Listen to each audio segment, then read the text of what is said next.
My name is Marcia Norris Brown. Professionally, I am a financial analyst at the Carter Center. Relationally, I am a mother of two amazing children, Trey and Christina. I am from Hartford, Connecticut. Life for me growing up was fun. I would say it was fun. I had two other siblings, an older sister and a younger brother, so I am what's called the knee baby. I am in the middle. And growing up, I shared a room with my older sister, and our baby brother had a room of his own. We kind of entertained ourselves by recording silly videos and songs and all kind of things that we heard in church. We can mimic anybody. Growing up was fun.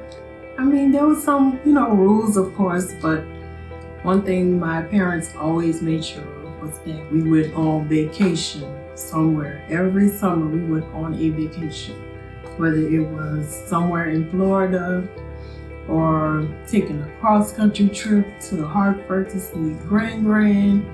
Every other year we did that, but we always took a vacation, so that's one thing I really enjoyed about my childhood. Not only were we, kind of structured as a family, we had to, have family dinners together and go to church together and all of that, but we also played together. We had fun.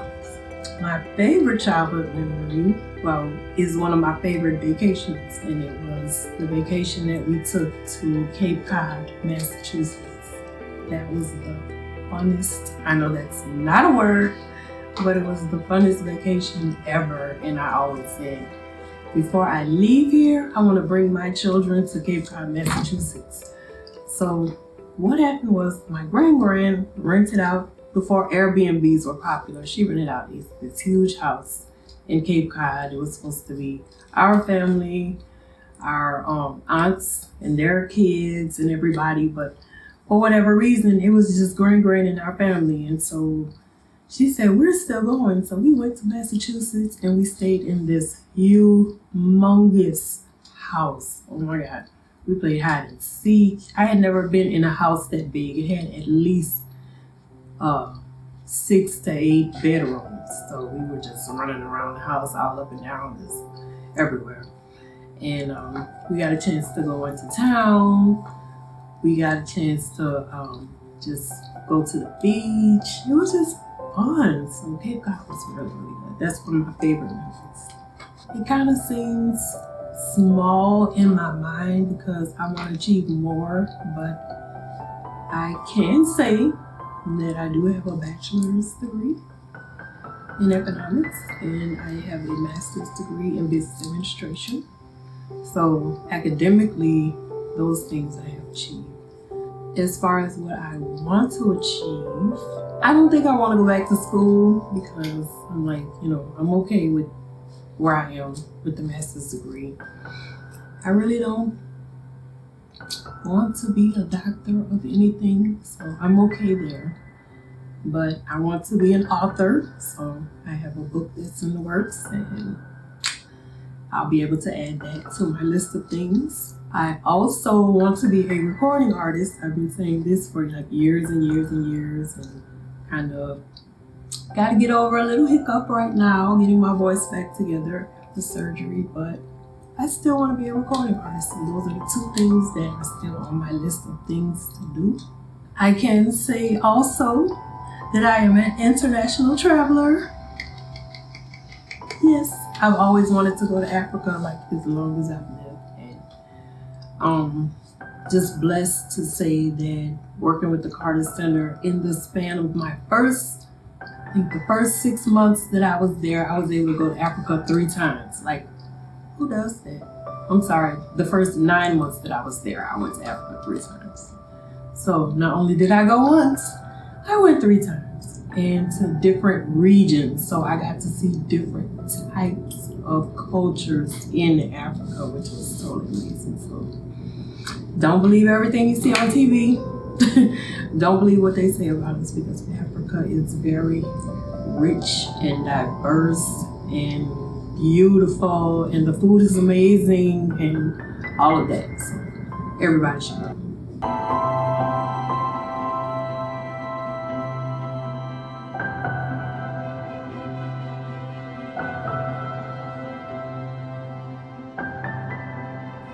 If you could redo one thing in your life, what would it be? If you have.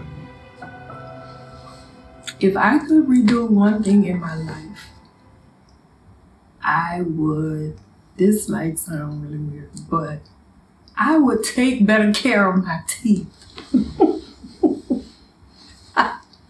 I would not have neglected the dentist when I was young and all of that, because now I'm having some issues that I just feel like, yeah, so I feel like had I just taken care of things on the front end, I would not have to go through what I'm going through right now with my teeth. So this is PSA to all you out there, go to the dentist every chance you get. Young people, floss, because if you don't, you'll lose them. I think that's one thing I would do over, definitely do over, because dentist bills and extractions are very painful and all of that. So what I remember about my first few days of motherhood, oh my gosh, I remember being in pain, number one. I remember feeling overwhelmed. I remember even in the midst of being overwhelmed, I felt relieved that my son, Trey, that he came healthy, even though he came a couple days early. He was healthy. He didn't have anything wrong with him. Came out with strong lungs. He was a big old baby with a good appetite. So I was thankful, but I was overwhelmed. I was like, oh my God, what am I doing with a child, like a human being? Thankful that my mom was with me. She stayed with me for like a week. I cried like a baby when she left. Oh my God, I was like, what am I going to do? She was like, you're gonna be fine. But here we are, 26 years later, and you're fine, yay. So things worked out, praise the Lord. Well, Trey, I guess I can sum my favorite memories of you up by saying when we would take pictures together. Like anytime we would take pictures, you would always for some reason you had the cutest poses, when you touch people's faces and you knew exactly what to do when we took pictures and everything. So your pictures were always really cute and funny, and just, you were really an easy child. You made me feel like motherhood was easy until Christina came. And then I found out that children are different. Everybody has their own personality. But you were a very easy child. Very easy. Only time you cried was when you were hungry or wet. That's it. I didn't know if you were in pain or anything, because you didn't really cry, you didn't really fuss, you didn't really, you was the chill child. But favorite memories of Christina. I'm just gonna say a memory because I don't know if this is my favorite or not.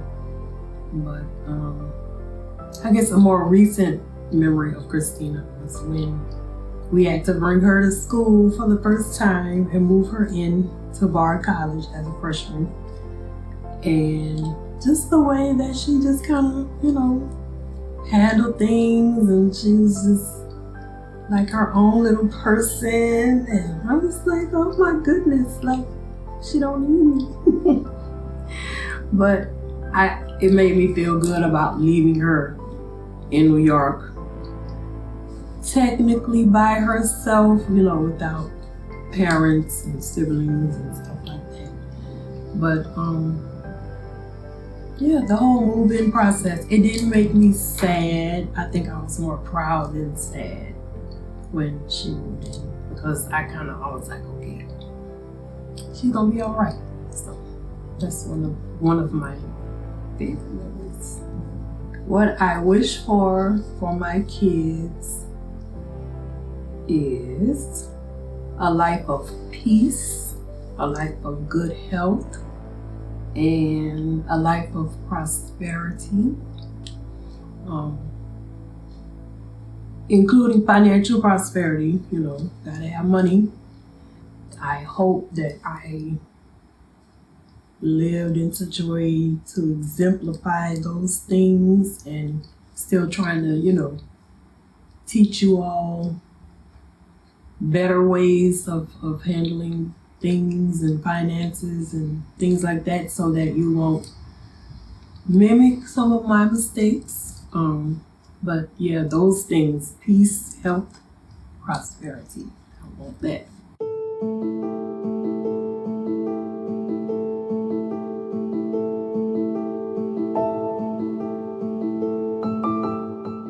How do you feel about turning 50? I feel amazing. Oh my gosh.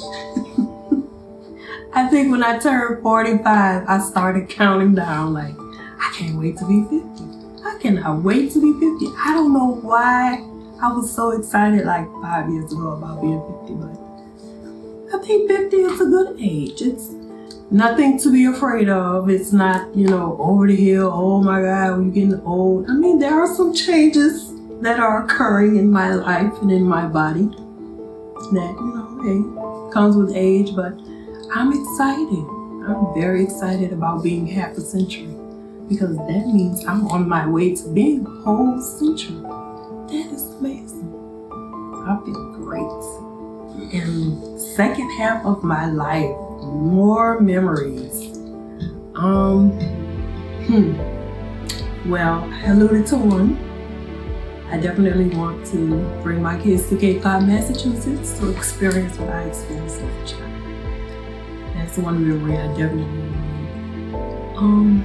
And most of the memories I want to make involve travel again. Well, I really want you all to experience international travel. There's nothing like international travel that just kind of opens you up. So like, United States is like this big compared to the world. Like, there's just so much to know, so much to learn, so many different people to meet, and the more different you think they are, the more the same that they are. It's like, okay, I know somebody who acts just like you in the States, like for real. Like, are you guys cousins or something? But it's almost like you meet your doppelganger in another country. But I want to experience that with my children.